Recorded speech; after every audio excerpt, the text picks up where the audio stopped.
இன்றே டவுன்லோட் செய்து உங்கள் ஃபேவரட் ஷோக்களை என்ஜாய் பண்ணுங்க.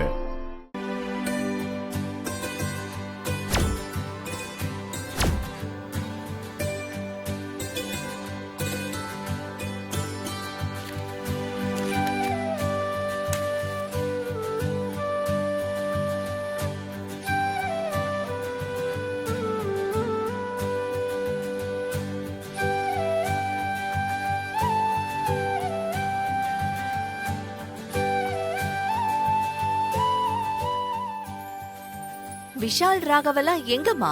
எனக்கு தெரியலம்மா. தெரியலையா?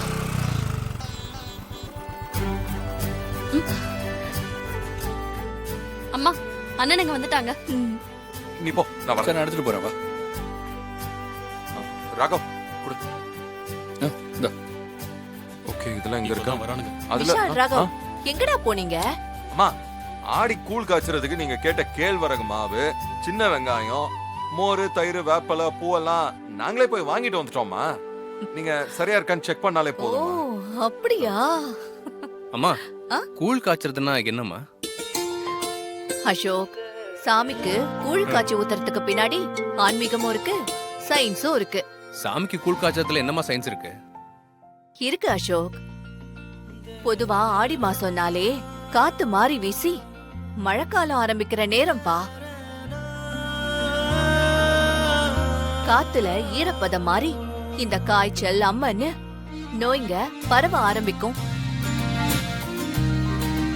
அதுக்குதான் கேழ்வரகு, சின்ன வெங்காயம், தயிர், வேப்பலன்னு சேர்த்து கூழ் காய்ச்சி குடிக்கும் போது உடம்புல இருக்கிற சூடெல்லாம் தணிஞ்சு நோய் எதிர்ப்பு சக்தி அதிகமாகும். அம்மா, ஒரு கூழுக்கு பின்னாடி இவ்வளவு மகத்துவம் இருக்கா? இவ்வளவு நாள் இது ஏதோ மூட நம்பிக்கையா நினைச்சிட்டு இருந்தம்மா. ஆனா அப்ராட்ல எல்லாம் இம்யூனிட்டி பூஸ்ட் பண்றேன்னு இது ஏதோ கெமிக்கல் கலந்து குடிக்கிறாங்கம்மா. ஆனா நம்ம ஆளுங்க ஒரு கூழ்லயே இவ்வளவு சயின்ஸ் வச்சிருக்காங்கம்மா. சூப்பர்மா. சரி, நீங்க கூழ காய்ச்சுங்க. அத நானே என் கையால எல்லாருக்கும் கொடுக்குறேன். என்னம்மா? அசோக், நெய்யே கொடு. அது இருக்கட்டும், நீங்க எதுக்குப்பா கடைக்கு போனீங்க? வீட்டுல இருக்கிறவங்க எழுதி கொடுத்தா வாங்கிட்டு வர மாட்டாங்களா? இல்லப்பா, இது ஆடி முதல் வெள்ளிக்கிழமை. அம்மா எல்லாருக்கும் கூழ் ஊத்துவாங்கல்ல, அதான் மத்தவங்கள விட்டு வாங்கிட்டு வர சொன்னா நல்லா இருக்காதுன்னு தான் நானும் விஷாலும் போய் இதெல்லாம் பார்த்து ஃப்ரெஷ்ஷா வாங்கிட்டு வந்தோம். ராகவ், நீ சொல்றதும் சரிதான்.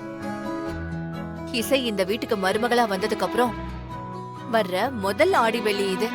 அது மட்டும் இல்லாம அவ இப்ப கர்ப்பமா இருக்கா. அவ வயித்துல வளர்ற குழந்தை நல்லபடியா பிறக்கணும். அந்த அம்மனோட அருள் எப்பவும் நம்ம குடும்பத்துக்கு இருக்கணும்.